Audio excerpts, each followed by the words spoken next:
suis maintenant très heureuse de vous présenter Phil Lord. Son exposé porte sur le système juridique de la scientologie. Phil est largement reconnu comme un spécialiste de la scientologie. Ses recherches universitaires, qu'il a présentées lors de nombreuses conférences savantes, portent sur les nouveaux mouvements religieux, la littérature pour enfants et le handicap. Ces articles ont été publiés dans Arbitration, The International Journal of Arbitration, Mediation and Dispute Management, dans le Marburg Journal of Religion et dans Directions, le journal de la Fondation canadienne des relations raciales. À la faculté de droit, Phil a co-enseigné un cours de première année et a été rédacteur en chef principal de la Revue de droit et santé de McGill. Il a également été auxiliaire juridique auprès de l'honorable Louise Otis. Merci beaucoup d'être parmi nous, Phil. Nous sommes impatients d'écouter votre conférence. Bonjour, je m'appelle Phil Lord et le document que je vais vous présenter porte sur le système juridique de la scientologie. Il s'agit d'un article que j'ai rédigé il y a un certain temps. Nous savons tous que la conférence de 2020 est annulée et il y a beaucoup de travaux qui ont été faits depuis.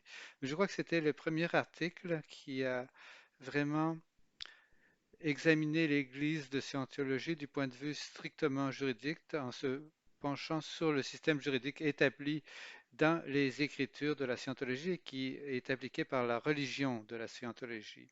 J'ai décidé de ne pas préparer de présentation PowerPoint et plutôt de vous inviter ici dans ma classe virtuelle où j'enseigne aussi mon cours sur la propriété intellectuelle. Ce que je vais faire, si vous me permettez, c'est que tout d'abord, on va passer en revue le document. Si vous l'avez entre les mains, parfait. Sinon, vous pourrez consulter l'un des liens inscrits à mon tableau blanc ici ou me chercher sur Google. Donc, pour commencer, nous allons passer en revue les questions touchées dans l'article parce qu'il s'agit d'un document essentiellement descriptif. Donc cet article porte sur la nature du système juridique dans l'Église de Scientologie, la façon dont ces différents aspects ressemblent au système juridique séculier, officiel. Et ensuite, on va se pencher sur certaines questions soulevées dans le document et dans d'autres études menées depuis. Il s'agit de questions qui découlent de la nature même et des particularités du système juridique utilisé par l'Église de Scientologie, et qui est non séculière hein, et qui se distingue des autres systèmes non séculiers. Dans tout l'exposé, on va utiliser cette nomenclature. Ce que j'appelle le système officiel, c'est le système juridique appliqué par les États où l'Église est installée, les États-Unis ou le Canada par exemple. Mais l'Église de Scientologie a son propre système juridique. Comme beaucoup de religions, la scientologie a des règles internes et c'est tout à fait autorisé hein, pour les religions, des règles internes qui s'appliquent d'une façon ou d'une autre. Ce n'est pas atypique, ce n'est pas exceptionnel que des religions disposent de règles internes qu'ils appliquent à leurs membres, pas seulement des règles au sujet de la gestion de la religion, mais des règles qu'on oblige les membres de la religion à respecter d'une façon ou d'une autre. Mais comme on le verra, en général, la conséquence est limitée et différente de celle qu'on trouve dans le système officiel. Dans le système officiel, il y a en gros deux types de punitions. D'abord, on vous envoie en prison. Vous commettez un acte criminel, on vous met dans une cage, c'est ça la punition. Et le reste, c'est une question de dédommagement financier. Quoi qu'on fasse, la seule chose que peut faire un système juridique, c'est vous dédommager par de l'argent, quel que soit dans un pays développé, quelle que soit la gravité de ce que vous faisiez. Si vous commettez un acte criminel, on vous met dans une cage, voilà la punition. En général, tout le reste se règle par de l'argent. Quoi que vous fassiez dans un pays développé, la seule chose que le système juridique peut faire, c'est vous dédommager par de l'argent, quelle que soit la gravité du crime commis, que ce soit des dommages pour agression sexuelle, des dommages pour blessure, dommages pour diffamation. vous ne retrouvez pas vos jambes, votre réputation, vous recevez de l'argent. Et ça marche assez bien.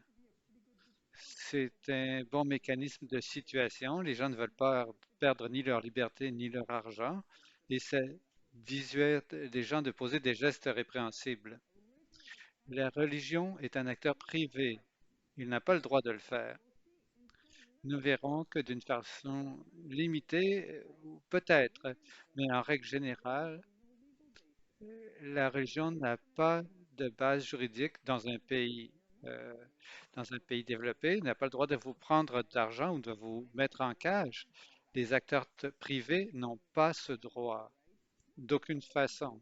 Et c'est vrai pour vous aussi, vous n'avez pas le droit d'avoir de prison privée, vous ne pouvez pas prendre l'argent de quelqu'un d'autre, c'est interdit. En fait, il y a des dispositions claires qui l'interdisent dans la loi. Même vous avez un prisonnier volontaire, vous ne pouvez quand même pas avoir de prison privée, vous ne pouvez pas mettre cette personne en prison. Donc les religions ont besoin de mécanismes positifs pour faire appliquer les règles. Ce mécanisme, en général, c'est l'excommunication. On vous chasse de la religion. Et ça, c'est un mécanisme assez efficace pour obliger les gens à respecter les règles de la religion. On dirait que perdre sa religion, c'est pas grand-chose par rapport à perdre son argent, sa liberté, mais en fait, et surtout dans les religions contrôlantes, ce qui nous intéresse ici, ça peut avoir beaucoup d'effets.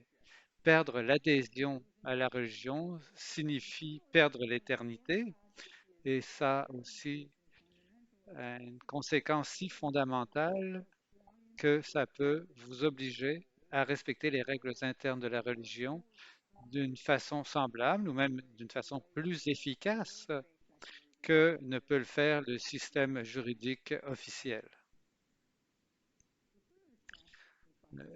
Bon, dans le cas de la scientologie, ça va un peu plus loin. C'est ce qu'on appelle la coupure, c'est-à-dire le rejet. Quand vous quittez la religion et les porte-paroles de l'Église de Scientologie disent que, bon, si vous faites quelque chose de mauvais contre l'Église, que vous critiquez l'Église, alors on a un- une exclusion institutionnalisée, on va dire, aux membres de votre famille de cesser de vous parler. Et sinon, ils vont souffrir d'une conséquence et probablement ils seront chassés eux aussi de l'Église et perdront tous les gens qui leur sont proches. Et cela, c'est indirect, mais c'est quand même assez direct comme conséquence de perdre la religion. La façon dont on met en application les règles internes de la religion par opposition, pardon, au système juridique, c'est en excluant les gens de la religion.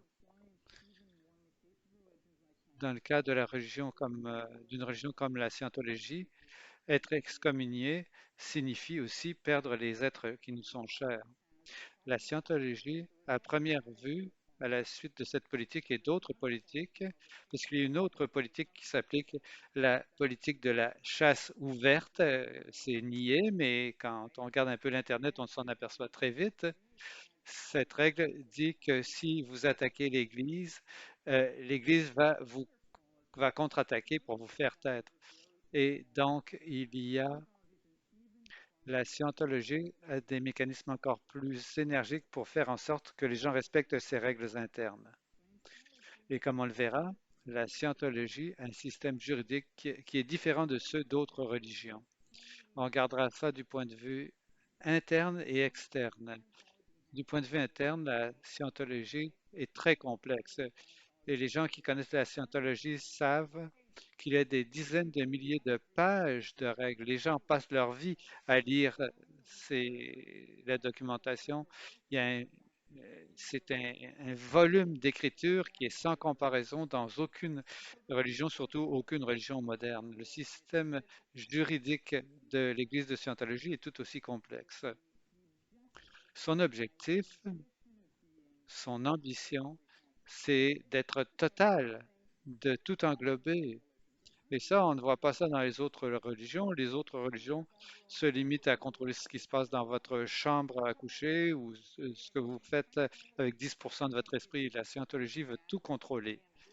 Et le système juridique de la scientologie a l'ambition de pouvoir remplacer le système juridique officiel complètement. En plus, le système juridique de la scientologie se distingue parce qu'il a des mécanismes de mise en application. Il y a non seulement des règles, mais ces règles sont appliquées d'une manière ou d'une autre. En général, on vous dit de faire quelque chose et si vous ne le faites pas, on vous chasse de l'Église. Mais la scientologie a aussi des établissements pénitentiaires. L'Église de Scientologie a des prisons. C'est illégal, je l'ai dit, mais elle en a. Les prisons privées sont illégales, évidemment, mais s'il s'agit de deux personnes qui font quelque chose d'illégal sans en parler à personne, et en d'autres mots, la victime n'est pas prête à se plaindre, même si c'est illégal, évidemment, ça n'aura pas de conséquences parce que personne ne va invoquer la protection du système juridique officiel. Alors, regardons un peu cet article maintenant. Le premier point au sujet de l'Église de Scientologie, c'est que ces dimensions juridiques n'ont pas beaucoup été étudiées. Et ce n'est pas le cas de toutes les églises modernes, comme l'Église des Saints des Derniers Jours, l'Église mormone. Ce sont des religions relativement modernes qui ont attiré beaucoup plus d'attention savante. Ce n'est pas le cas de la scientologie. Et ça, c'est un peu bizarre à première vue. C'est bizarre pas de voir que ça n'a pas attiré d'attention savante autant que, disons, le christianisme, hein, qui a été créé il y a des milliers d'années auparavant. Non, mais c'est surprenant que les autres religions modernes ont attiré de l'attention. Et ma thèse, qui est exposée au début de l'article, est de dire que ça concerne le cœur du sujet, c'est-à-dire le système juridique de la scientologie. C'est ce qu'on appelle la règle de la chasse ouverte. Il y a des gens qui disent que ça a été annulé, mais bon, cette règle est annulée parce que c'est mauvais pour la relation publique, c'est ça qu'on dit. Euh, mais l'essence reste inchangée en fait. En vertu de cette règle, euh, si vous nous attaquez, on va vous détruire. Si vous nous attaquez, on va vous attaquer vous et on fera tout ce qu'on veut. Et dans la formulation concrète, on dit sans aucune punition pour la scientologie. Est-ce que le message que cela euh, envoie, c'est que on s'en fiche que ce qu'on fasse soit illégal ou non. Nous avons notre propre système juridique qui a préséance sur le système officiel. Et donc, il n'y a pas de conséquences parce que chez nous, c'est pas illégal. Officiellement, ça a été annulé parce que c'était mauvais pour les relations publiques. Eh bien, pourquoi est-ce qu'ils ont continué à le faire par la suite? Parce que ça fait partie des orientations de l'Église. Et c'est là l'une des forces du système juridique de la scientologie. La raison pour laquelle les gens font des choses qui ne marchent pas ou qui semblent avoir des conséquences qui n'en justifient pas de les commettre, parce que c'est inscrit dans la religion, c'est une religion basée sur des règles, son fondateur a la même autorité que le père de n'importe quelle autre religion et même davantage. Et il faut suivre ces règles à la lettre, même si ça ne marche pas.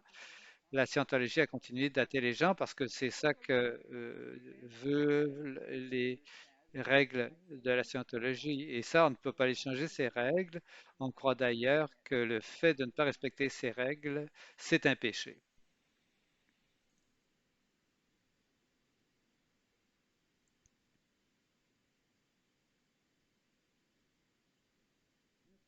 Et bien entendu, cela explique peut-être pourquoi il y a eu si peu d'études sur la scientologie. Parce que la scientologie n'a jamais eu peur d'attaquer les gens, y compris les chercheurs universitaires. Et c'est très inhabituel qu'on attaque les chercheurs universitaires, ça ne fait pas partie de leur description de tâche, surtout quand ils étudient la religion. Et ça explique peut-être pourquoi il y a eu si peu d'études au sujet de la scientologie. Mais ça a eu des conséquences très importantes. D'abord, il y a des choses répréhensibles qui n'ont jamais été examinées parce que personne n'a osé le faire. Et ça veut dire qu'il y a peut-être des choses qui sont répréhensibles ou inappropriées sur lesquelles personne ne se penche parce les gens ont peur de le faire. Deuxièmement,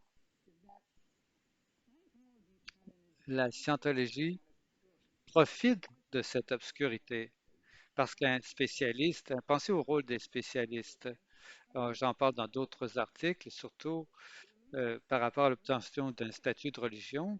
La principale caractéristique d'un expert, d'un spécialiste, c'est qu'il est objectif. Ils ont donc plus de crédibilité. Ils ne sont payés ni par la scientologie, ni par quelqu'un qui s'attaque à la scientologie.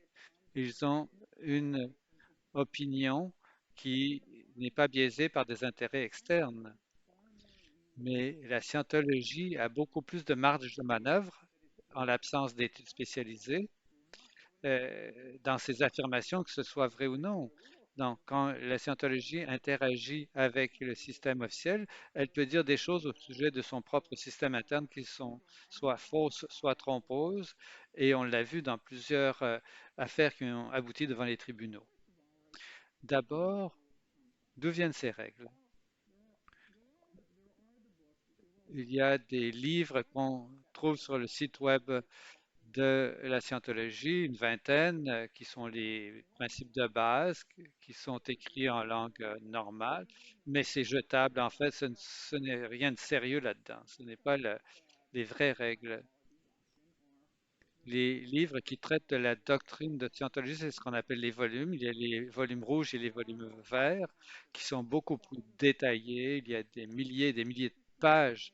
Il y a deux séries. La première série porte sur l'administration, la technologie, hein, parce que c'est ce que le mot qu'emploie la Scientologie pour décrire ces règles et ces politiques qui s'appliquent à l'interne. En d'autres mots, comment gérer l'organisation, comment gérer l'Église. L'autre série de livres porte sur les grandes orientations, les directives qui définissent comment les membres doivent se conduire. Donc, toutes les règles, on y trouve toutes les règles nécessaires pour la conduite des membres et ce sont les fondements du système juridique.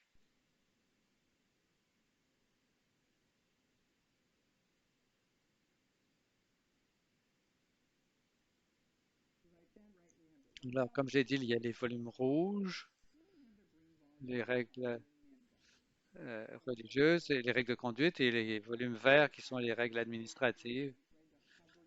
Et il y a les bulletins techniques dans un cas et dans l'autre, on a ce qu'on appelle les politiques, les lettres de politique.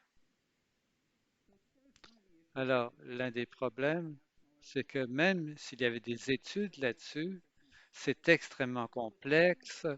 Il y a tellement de documentation que c'est extrêmement intimidant, hein, comme sujet de recherche. Et donc, les spécialistes, même s'ils pouvaient le faire, sont réticents à s'engager dans un travail aussi ambitieux. Voilà donc les volumes où on trouve les règles. Il y a en gros donc trois grands piliers du système juridique qui sont les mêmes qu'on ceux dans le système officiel. D'abord les règles, hein, tout ce qui est législatif. Ensuite la mise en application, si vous voulez, le judiciaire. Et troisièmement, la punition ou si vous voulez, le système pénal.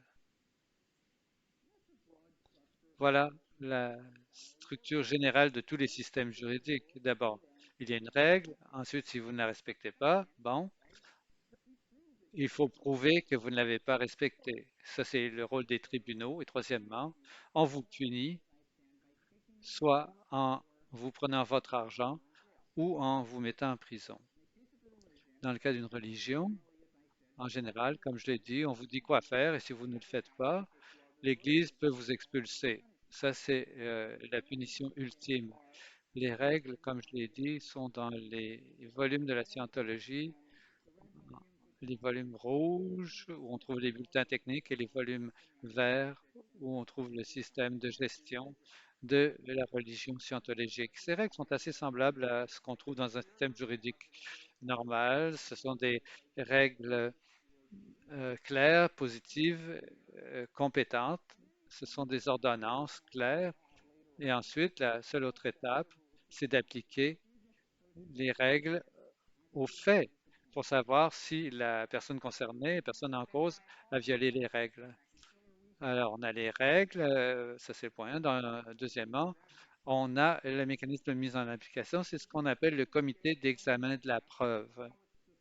Et ça, c'est la façon dont c'est défini. On verra un peu plus loin que dans les faits, ce n'est pas appliqué comme on pourrait le croire. Mais au moins, c'est comme ça que c'est défini dans les écritures de la scientologie. Donc, on a l'organisation locale, la paroisse locale de scientologie, hein, pas l'église générale qu'on voit à la télévision, le siège social qu'on voit à Los Angeles ou en Floride. Non, ce sont les paroisses locales dans n'importe quelle petite ville. Dans chaque organisation locale, il y a un communicateur LRH qui convoque un comité d'examen de la preuve formé d'un président, d'un secrétaire de 2 à 3 membres qui, dont le rang dans l'Église doit être plus élevé que celui de l'accusé. Et ensuite, dans un délai de 2 semaines, ce qui est beaucoup plus rapide que dans le système juridique officiel, on lui présente les preuves et le comité rend sa décision par un vote majoritaire. On décide si vous êtes coupable ou non par rapport aux accusations qu'on a portées contre vous. Même si l'accusation ne porte pas ce qu'on appelle normalement un crime. Ensuite, il y a une décision. Si vous n'aimez pas la décision, eh bien, vous avez le droit à une deuxième audience. Vous pouvez demander qu'un autre comité d'examen de la preuve se penche sur les faits pour rendre une autre décision. L'autre chose, vous pouvez demander à faire renverser la décision sans recourir à un deuxième comité. C'est assez standard hein, comme procédure. Des choses qu'on trouve dans les autres religions, c'est pareil. Des systèmes où il y a des règles, où on applique les règles, et à terme, quand on trouve que les gens ont violé les règles, en général, ils font ce qu'on leur demande parce qu'ils ne veulent pas être excommuniés. Ce qui est particulier dans le cas de la scientologie, c'est que la scientologie a le troisième volet, ce qui est très rare hein, dans les religions, des établissements pénitentiaires, comme ceux qu'on trouve dans le système officiel, des prisons ou des amendes ou des façons dont les gens peuvent prendre votre argent parce que vous avez commis une faute. D'habitude, la façon dont dans les religions font respecter les règles, c'est la menace d'excommunication. C'est une menace qui suffit d'habitude. On peut leur dire aux gens de faire quelque chose, payer à l'organisation, dédommager quelqu'un, faire des excuses. Et ensuite, les gens le font parce qu'ils ont peur d'être excommuniés. Mais la scientologie a des établissements pénitentiaires. Ils font ce que je viens d'expliquer, comme n'importe quelle autre organisation vous dit ce qu'il faut faire.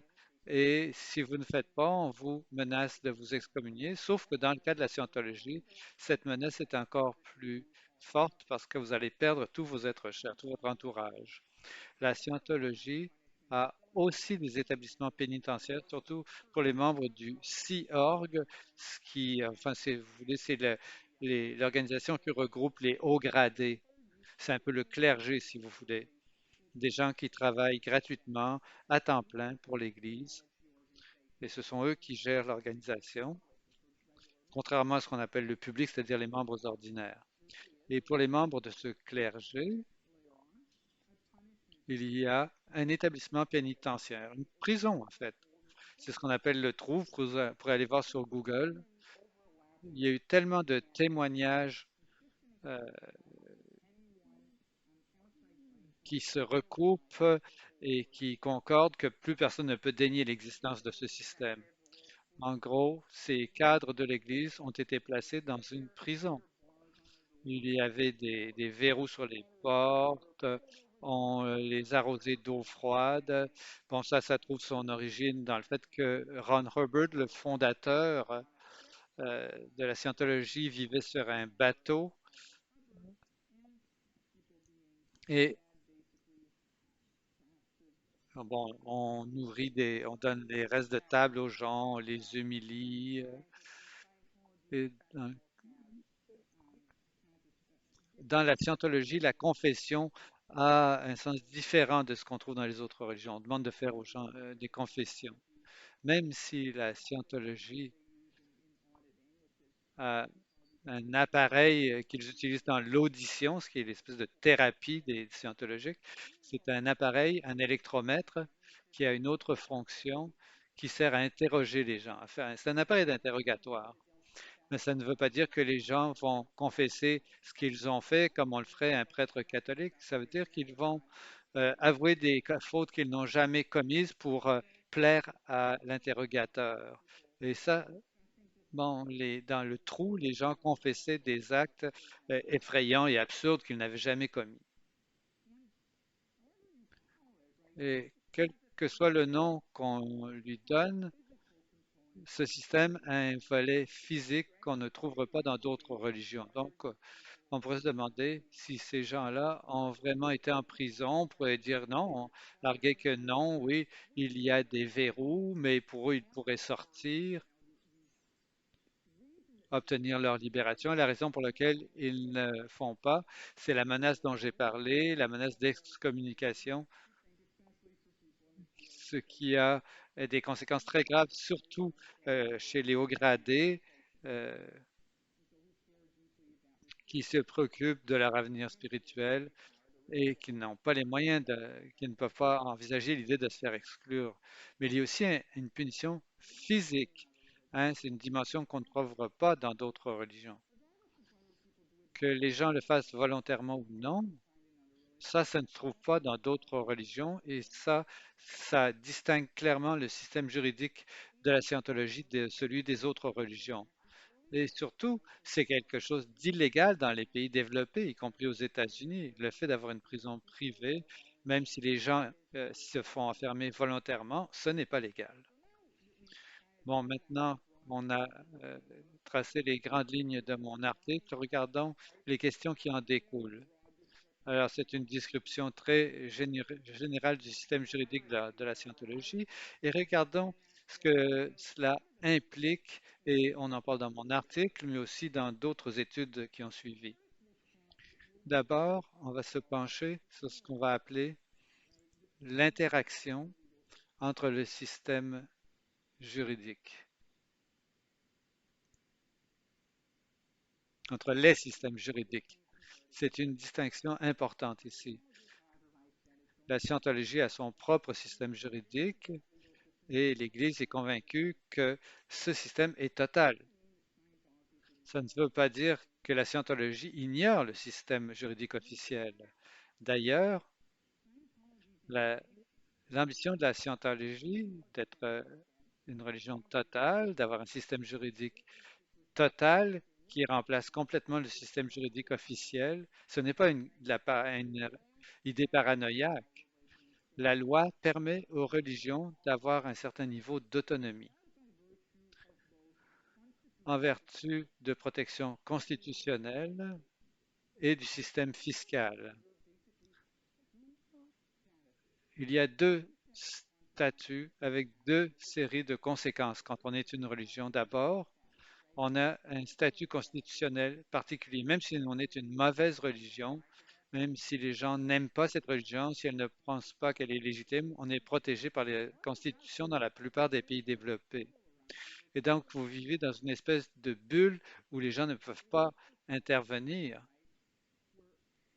Une situation où même si ce que vous faites ne concorde pas avec le système juridique officiel, l'État ne va pas intervenir. Ce que ça veut dire, c'est qu'on peut avoir des gens qui agissent d'une façon qui est en contradiction avec le système juridique officiel, des gens qui violent la loi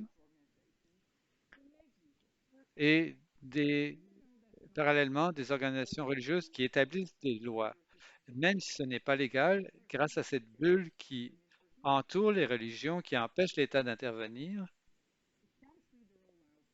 Les religions peuvent le faire.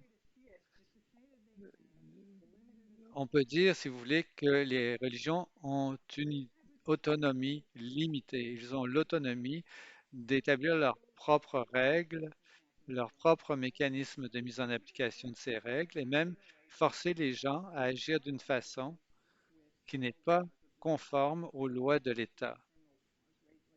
Évidemment, on exclut d'habitude le droit criminel, mais ça permet quand même aux gens d'agir de façon euh, qui serait autrement illégale, grâce à la protection constitutionnelle. Il y a aussi le statut fiscal. Les religions ne payent pas d'impôts et les membres peuvent déduire de leurs revenus les dons faits à cette religion. Et ça peut avoir un effet, bon, deux effets. D'abord, on encourage les dons parce que ça coûte beaucoup moins cher aux membres de faire ces dons.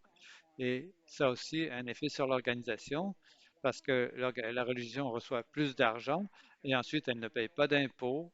Et tous les impôts, hein, euh, impôts sur les placements, gains en capital, impôts sur le revenu et impôts fonciers, hein, sur les bâtiments. C'est un statut, bon, c'est un peu exigeant. Il faut, les règles, les critères d'admission à ce statut sont plus exigeants que pour le statut de religion. Et ce n'est pas automatique, hein, normalement. Et c'est vrai, aux États-Unis, euh, l'Agence américaine du revenu, c'est un peu bizarre d'avoir des fiscalistes qui se penchent sur la religion, mais c'est l'IRS aux États-Unis qui accorde ce statut aux religions. Ce n'est pas automatique. Ce n'est pas lié à la protection constitutionnelle. On n'entrera pas dans cette discussion, mais les débats récents au sujet du fait que la scientologie pourrait perdre son statut d'organisme de bienfaisance, c'est légitime. C'est possible.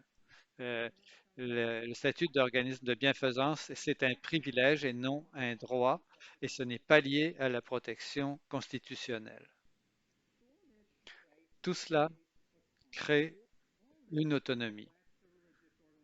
Tout cela permet à la religion d'agir comme elle le veut, même si c'est en contradiction avec les règles de l'État. Et c'est comme ça que des religions comme la scientologie ont élaboré leur propre système juridique parce que, elles ont le droit de le faire.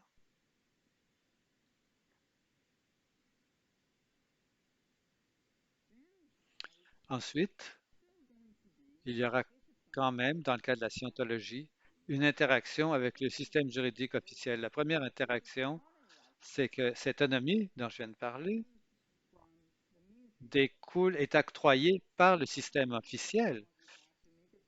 Donc, cette possibilité qu'elle a de faire et de faire appliquer ses propres règles, c'est accordé par le système juridique séculier, le système officiel.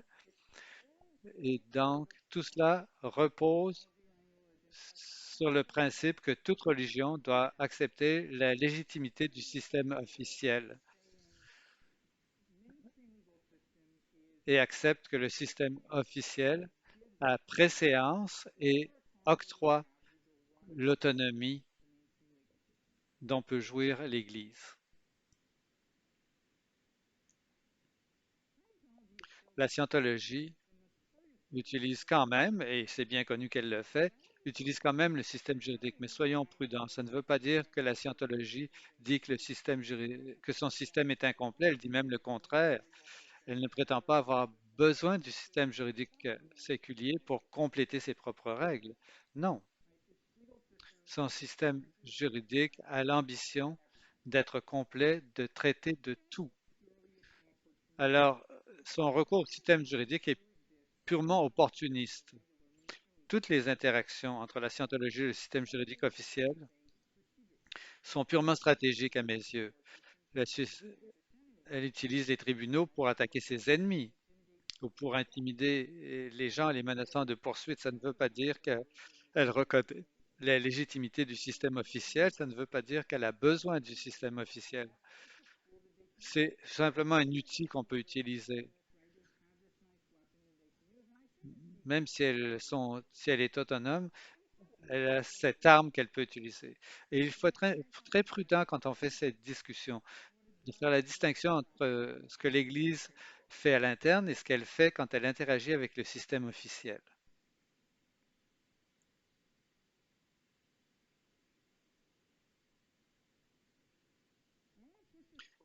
Allons un peu plus loin, sur deux plans. D'abord, le premier point, c'est l'arbitrage. Et c'est un sujet qui m'intéresse en particulier. La scientologie, bon, ce que j'ai dit jusqu'ici, tout ça c'est bien beau, ça donne à la scientologie une autonomie limitée. La scientologie a été très astucieuse, non seulement en adoptant des en établissant des établissements pénitentiaires. Bon, peut-être que le trou n'existe plus pour des raisons de relations publiques, parce que tout le monde a parlé de cette prison et maintenant, bon, sont peut-être débarrassés, c'était mauvais pour son image, mais l'idée de punir les membres haut gradés n'a pas disparu pour autant. Et de la même façon, ça ne change pas la façon dont la scientologie se distingue. En d'autres mots, la scientologie essaye d'augmenter son autonomie en faisant des choses que d'autres religions ne font pas, et notamment en utilisant l'arbitrage. L'arbitrage, c'est un mécanisme général que n'importe qui peut utiliser pour se retirer de la compétence du système officiel. En arbitrage, vous et moi, nous nous entendons pour ne pas aller devant les tribunaux. Et il faut qu'on soit d'accord, hein. C'est une entente parce que nous avons le droit de recourir aux tribunaux, on ne peut pas le perdre. Il faut accepter de renoncer à ce droit avant de demander à quelqu'un d'autre d'appliquer des règles différentes. Bon, évidemment, ça n'inclut pas le droit criminel, mais d'appliquer d'autres règles à notre litige. Eh bien, toute partie consentante à la scientologie, une église peut être partie à une entente d'arbitrage. Et donc, la scientologie a dit tout ce qu'on ne peut pas vous convaincre de faire. En d'autres mots, quand les choses tournent mal, parce que la principale menace, c'est l'excommunication. Si vous ne croyez plus à l'excommunication et vous voulez partir, ça ne marche plus. Il y a des règles ou des mécanismes qui permettent aux gens de se plier à des règles, même s'ils ne croient plus, et que votre menace ne pèse plus lourd dans la balance. Alors, la scientologie a décidé d'utiliser l'arbitrage. Elle a fait signer à ses membres un contrat. Bon, je ne sais pas si ce contrat est valide ou non, on n'entrera pas là-dedans. Quand tout le monde qui entre dans une église est obligé de signer un contrat, est-ce que c'est vraiment volontaire alors que c'est une règle de l'arbitrage? Mais jusqu'ici, les tribunaux l'ont interprété en ce sens. Donc, un membre d'une religion peut s'entendre avec sa religion pour faire avoir recours à l'arbitrage obligatoire. C'est ce qu'on a fait dans l'Église de Scientologie. Monsieur Garcia a essayé d'obtenir un remboursement de l'Église de Scientologie, de se faire rembourser pour des services. Et ce n'est pas Monsieur Garcia qui avait payer quelque chose, hein, on peut payer quelque chose de particulier pour un service particulier. C'est pas que M. Garcia ait acheté des cours dont il n'était pas content après coup. M. Garcia avait fait un paiement anticipé, il avait déposé de l'argent, comme on pourrait le faire dans n'importe quelle transaction pour payer des services. Finalement, il a quitté l'Église, il n'a pas utilisé les services, il a demandé un remboursement. Et bon, c'est vraiment quelque chose d'assez normal. Comme il n'a pas reçu le service, le fournisseur de service n'a pas de raison de garder l'argent. Mais la scientologie utilise cette idée fiscale qu'un don est un don et donc l'argent lui appartient même s'il y a une distinction. Monsieur Garcia a donc demandé à être remboursé.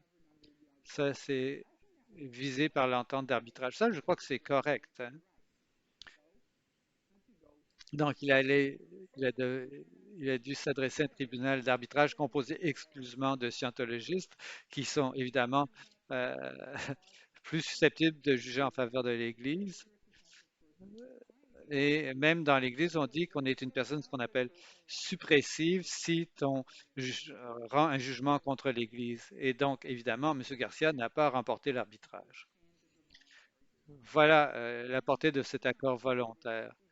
Vous et moi, si on est tous les deux d'accord, on peut assujettir nos conflits à un acteur non judiciaire.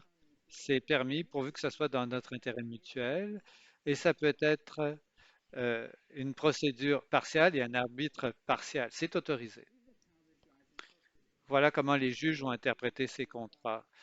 Euh, Maintenant, il s'agit de savoir qu'est-ce qui est volontaire et ce qui ne l'est pas, et si le gouvernement aussi cautionne une doctrine, ce qui n'est pas autorisé aux États-Unis. Mais les juges ont quand même jugé en faveur de l'Église de Scientologie. Mais Garcia ensuite a dit, en plus de prendre mon argent, vous m'avez demandé de payer quelque chose en mentant. Vous m'avez fait un don pour cela et c'était un faux. C'est de la fraude. Et les fraudes ne sont pas prévues par les contrats d'arbitrage. C'est c'est contractuel, hein. Vous me payez, je vous paye, mais la fraude n'est pas contractuelle. Donc ça dépasse la portée du contrat. Mais la clause d'arbitrage a été interprétée comme visant l'ensemble de la religion. Donc, la scientologie a utilisé l'arbitrage avec succès. On l'a vu même dans un cas d'agression sexuelle, un crime qui a de plus graves conséquences. La scientologie a augmenté son autonomie grâce à ce mécanisme. Donc, le statut constitutionnel leur accorde une autonomie, mais l'Église a utilisé de façon astucieuse l'arbitrage pour étendre son autonomie, c'est-à-dire d'appliquer des procédures internes sans recours au système officiel. Et ça, tous les membres sont obligés de s'y plier, pas seulement les gens qui veulent, mais tout le monde, parce que tout le monde est obligé de signer le contrat d'arbitrage.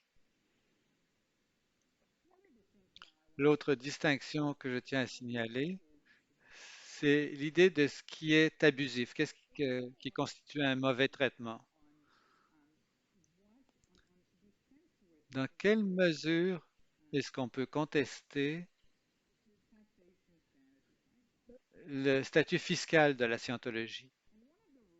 L'une des règles concerne la conduite organisationnelle. Si on veut avancer un argument sur la scientologie, il faut être prudent, je crois, et faire une distinction entre la doctrine et l'organisation. Et parfois, c'est un argument qu'on exagère. La scientologie a le droit d'avoir les doctrines qu'elle veut, même si c'est une doctrine qui est mauvaise ou abusive. Et bon, ça devrait vous convaincre de ne pas adhérer à cette église. Et vous êtes obligé de confesser vos pensées, éviter d'avoir des mauvaises pensées. C'est comme une police de la pensée de 1984. Et aussi, vous n'avez pas le droit d'attaquer l'Église, de critiquer l'Église. Donc, on pourrait dire que les règles de la scientologie sont abusives, que son système juridique est illégitime. Et comme les règles dans le système officiel, il y a des règles mauvaises qui sont dommageables. Mais ce n'est pas protégé par la Constitution parce que il y a cette peur de l'autonomie qui fait qu'on ne se penche pas sur les religions, sur les règles religieuses, dans la façon qu'elles sont appliquées. Même si on pense qu'elles sont mauvaises, on n'a même pas besoin, on n'a même pas le droit d'aller là. C'est comme dans la cause Garcia. On n'a même pas le droit de se pencher là-dessus, c'est hors compétence. Par contre, on peut dire que le comportement organisationnel de la scientologie est répréhensible. Pas les règles. On pourrait dire que la scientologie est une organisation abusive, pas la doctrine, mais l'organisation. À ce moment-là, il n'y a pas de protection constitutionnelle. Personne ne dit que la religion a le droit de nuire aux gens, d'attaquer les experts, de taxer les gens. Aucune règle dans la Constitution ne l'autorise. Cet argument à des fins juridiques est beaucoup plus convaincant de dire que quelles que soient les règles, en d'autres mots, au-delà des règles, l'organisation elle-même agit d'une façon abusive et qui devrait lui faire perdre toute protection autre que la protection constitutionnelle. En d'autres mots, l'exemption pour les euh, organismes de bienfaisance n'est pas obtenue automatiquement. C'est un privilège, ce n'est pas un droit, cette exemption. Et donc, on peut vous retirer ce privilège pour toute raison. Et l'un des motifs convaincants, ça pourrait être que la religion est une organisation abusive qui fait du mal aux gens. Et donc, on pourrait lui retirer son exemption fiscale.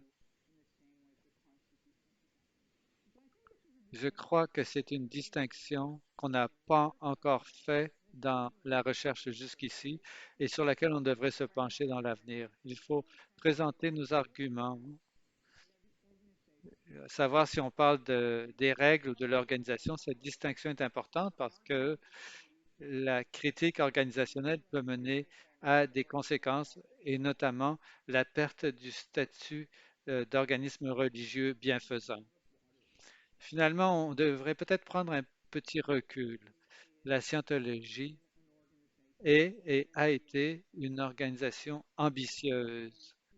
Dans une grande mesure, elle a échoué dans ses ambitions, mais cela correspond à la personnalité du fondateur. Le fondateur était euh, convaincu qu'il était quelqu'un d'extraordinaire qui allait changer le monde. Il n'est donc pas surprenant que le système juridique de la scientologie aille dans ce sens-là, qu'il ait l'ambition d'être total, qu'il veuille être le meilleur système juridique au monde et le seul système dont on ait besoin pour ordonner sa vie. Cela traduit la personnalité du fondateur autant que le reflet du fonctionnement habituel des systèmes juridiques. On pourrait même aller plus loin et dire Ron Hubbard, pendant une bonne partie de sa vie, a vécu sur un bateau. Il y a encore euh, cette tradition de ce qu'on appelle le Sea Org, et le bateau existe encore. On y donne les cours les plus avancés de l'Église de Scientologie. À l'époque, il évitait la loi parce que les eaux internationales sont hors euh, juridiction, donc personne ne pouvait le poursuivre en mer, en haute mer. Mais cela traduit aussi l'idée de l'indépendance, l'idée qu'en haute mer, on pourrait mettre sur pied un système juridique autonome qui est total, qui réglemente toute l'organisation, tout le monde scientologique, sans aucune autre intervention.